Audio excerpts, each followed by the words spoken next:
Welcome. आज हम Ellora caves की यात्रा पर हैं। महाराष्ट्र का अनमोल रत्न। ये यूनेस्को वर्ल्ड हेरिटेज साइट इंसानी अचीवमेंट का कमाल है। एक पहाड़ को 34 रॉक कट मंदिरों में बदल दिया गया है। यहाँ हिंदू, बौद्ध और जैन गुफाएं एक साथ हैं। रिलीजियस हार्मनी का प्रतीक एलोरा, जहां आर्ट, फेथ और मिस्ट्री मिलते हैं। चलिए एक्सप्लोर करते हैं। एलोरा की मिस्ट्री को सुलझाने के लिए हमें टाइम में वापस जाना होगा। कंस्ट्रक्शन 6वीं सदी में शुरू हुआ और 500 सालों तक चला, जिसे राष्ट्रकूटों और यादवों जैसे कई राजवंशों ने शेप्ड दिया। आर्टकारों की पीढ़ियों ने अपनी लाइफ इन गुफाओं को तराशने में लगा दी। हर एक ने अपना टच जोड़ा। गुफाओं को 1 से 34 तक नंबर दिए गए हैं। सबसे पुरानी हिंदू हैं, उसके बाद बौद्ध, फिर जैन। यह सीक्वेंस इंडिया के इवॉल्विंग रिलीजियस लैंडस्केप को दिखाता है। एलोरा सिर्फ एक स्पिरिचुअल सेंटर नहीं था, यह एंशिएंट ट्रेड रूट्स पर मॉन्क्स, ट्रैवलर्स और ट्रेडर्स के लिए एक हब था। डेक्कन ट्रैप्स की बेसाल्ट रॉक ने इसे कार्विंग के लिए आइडियल बना दिया। राजाओं और व्यापारियों के संरक्षण ने इस मॉन्यूमेंटल प्रोजेक्ट को बढ़ावा दिया। 13वीं सदी के बाद एलोरा को छोड़ दिया गया और भुला दिया गया। जंगल से छिपा रहा, जब तक कि 19वीं सदी में फिर से खोजा नहीं गया। इसका इतिहास क्रिएशन, डिवोशन और रीडिस्कवरी का है। यह याद दिलाता है कि सबसे बड़े वंडर्स भी खो सकते हैं और फिर से मिल सकते हैं। एलोरा की स्टोरी पत्थर में तराशी हुई है, हमारे पढ़ने का इंतजार कर रही है। अब चलो एलोरा की सबसे शानदार चीज देखते हैं, केव 16 कैलाश टेम्पल। यह दुनिया का सबसे बड़ा मोनोलिथिक रॉक कट मंदिर है, जिसे एक ही पहाड़ से ऊपर से नीचे तक तराशा गया है। भगवान शिव को समर्पित यह पार्थेनॉन से 2 गुना बड़ा है और इसे पूरा होने में 1 सदी से ज्यादा का समय लगा। 4 लाख टन पत्थर को अद्भुत प्रेसिजन के साथ हटाया गया। मंदिर की दीवारें माइथोलॉजिकल सीन्स से भरी हैं। रावण कैलाश पर्वत को हिला रहा है, शिव की शांत शक्ति और भी बहुत कुछ। लाइफ साइज हाथी मंदिर को ऊपर उठाए हुए लगते हैं। स्कल्प्टर्स की मास्टरी हर इंट्रिकेट डिटेल में दिखती है। उन्होंने सिर्फ हथौड़ों और छेनी से यह कैसे हासिल किया? कोई प्लान या रिकॉर्ड नहीं बचा है। कैलाश मंदिर इंसानी भक्ति, विजन और स्किल का एक सबूत है, एक अनसॉल्व्ड मार्वल। यह एक मास्टरपीस है जो आज भी अचरज पैदा करता है। एलोरा का कंस्ट्रक्शन इसकी सबसे बड़ी पहेली है। ट्रेडिशनल थ्योरीज बताती हैं कि हजारों मजदूरों ने दशकों तक काम किया, सिर्फ बेसिक टूल्स का इस्तेमाल करके। फिर भी हटाए गए पत्थर की भारी मात्रा, खासकर कैलाश के लिए, लगभग इम्पॉसिबल लगती है। सारा मलबा कहां गया, कोई निश्चित रूप से नहीं जानता। कुछ लोग सोचते हैं कि पत्थर का फिर से इस्तेमाल किया गया था, दूसरे सोचते हैं कि यह अननोन मीन्स से गायब हो गया। इन मिस्ट्रीज ने वाइल्ड थ्योरीज को जन्म दिया है, जैसे खोई हुई टेक्नोलॉजी से लेकर एक्स्ट्रा टेरेस्ट्रियल हेल्प तक। हालांकि कोई भी प्रूवन नहीं हुई है। जो निश्चित है वह बिल्डरों की जीनियस है। उन्हें जियोलॉजी, इंजीनियरिंग और मैथमेटिक्स की असाधारण लेवल पर समझ थी। उन्होंने ड्रेनेज सिस्टम के साथ मल्टी स्टोरीड मंदिर तराशे, वह भी बिना मॉडर्न टेक्नोलॉजी के। एलोरा का कंस्ट्रक्शन, प्लेनिंग और एग्जीक्यूशन में एक मास्टर क्लास बना हुआ है, जो पास्ट के बारे में हमारी समझ को चैलेंजेस। यह इंसानी इंजीनियरिटी की एक विरासत है जो आज भी एक्सपर्ट्स को हैरान करती है। एलोरा यूनिक है। हिंदू धर्म, बौद्ध धर्म और जैन धर्म के लिए एक अभयारण्य, सभी एक ही पहाड़ी में तराशे गए हैं। हिंदू गुफाएं वाइब्रेंट और डायनामिक, शिव और विष्णु जैसे देवताओं को एपिक, एक्शन से भरपूर सीन्स में दिखाती हैं। सेंटरपीस कैलाश मंदिर है, जो डिवाइन पावर और आर्टिस्टिक का एक सेलिब्रेशन है।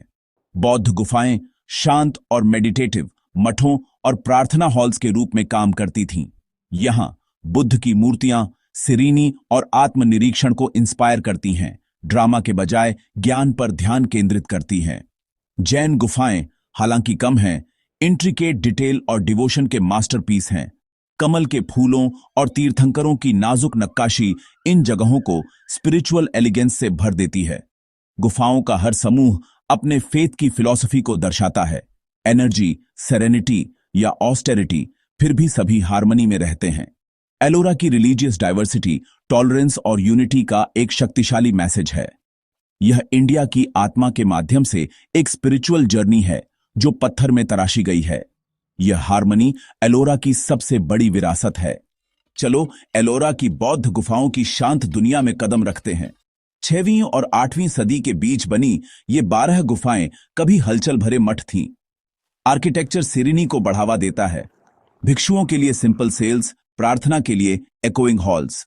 गुफा 10, विश्वकर्मा या कारपेंटर की गुफा, अपनी लकड़ी के बीम जैसी छत और एक स्टूपा के सामने एक शानदार बुद्ध प्रतिमा के साथ एक मार्वल है। एकास्टिक्स मंत्रों को बढ़ाती है, एक शक्तिशाली स्पिरिचुअल एटमॉस्फेयर बनाती है।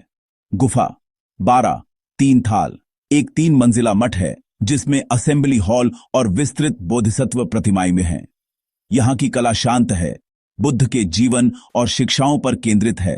Meditation, compassion, enlightenment.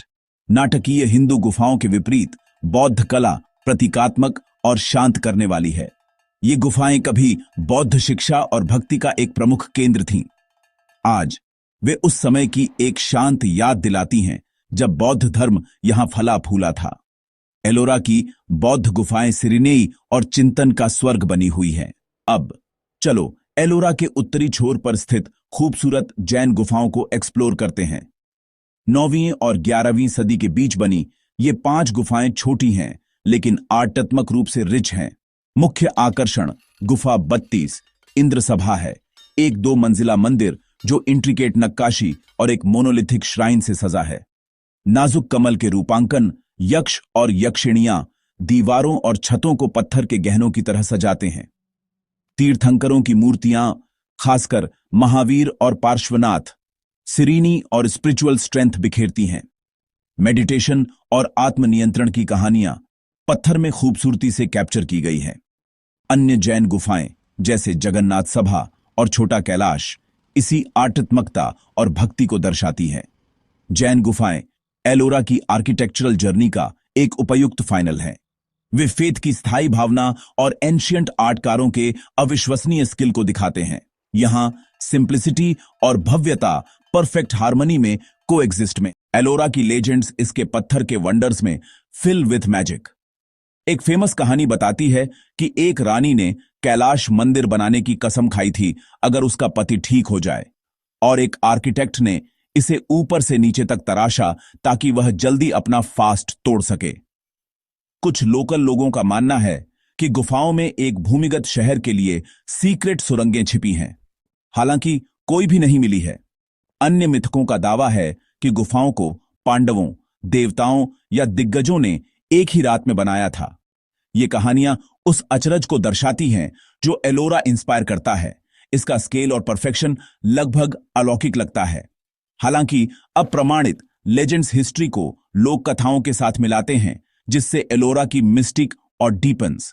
वे हमें याद दिलाते हैं कि महान उपलब्धियां अक्सर मिथक का विषय बन जाती हैं। असली कहानी शायद खो गई हो लेकिन अचरज बना रहता है। एलोरा के मिथक इसके पत्थर की तरह ही स्थायी हैं। वे हमें यह जानने से परे सोचने के लिए इनवाइट करते हैं। जैसे जैसे हमारी यात्रा समाप्त होती है, एलोरा के मिस्ट्रीज रिमेन। हमने ऐसी कला, फेथ और इंजीनियरिंग देखी है जो स्पष्टीकरण से परे है। साइंटिस्ट टूल मार्क्स और जियोलॉजी का अध्ययन करते हैं लेकिन हर जवाब से और सवाल पैदा होते हैं। एंशियंट बिल्डरों ने बिना मॉडर्न टूल्स के इतनी सटीकता कैसे हासिल की? प्लान कहां है? मानने वालों के लिए एलोरा एक पवित्र भेंट है। इसका उद्देश्य इसकी विधि से ज्यादा इंपॉर्टेंट है। यहां 3 धर्मों का सामंजस्य, यूनिटी और सिरिनीई का एक लेसन है। एलोरा हमें हैरान होने, सवाल पूछने और इंसानी क्षमता पर अचरज करने के लिए चैलेंजेस। इसके रहस्य शायद कभी पूरी तरह से सामने न आए लेकिन इसकी इंस्पिरेशन रिमेन्स। गुफाएं सिर्फ अवशेष नहीं हैं, वे फ्यूचर के लिए एक मैसेज हैं। एलोरा हम में से हर एक को एक्सप्लोर करने, कल्पना करने और इंस्पायर होने के लिए इनवाइट करता है।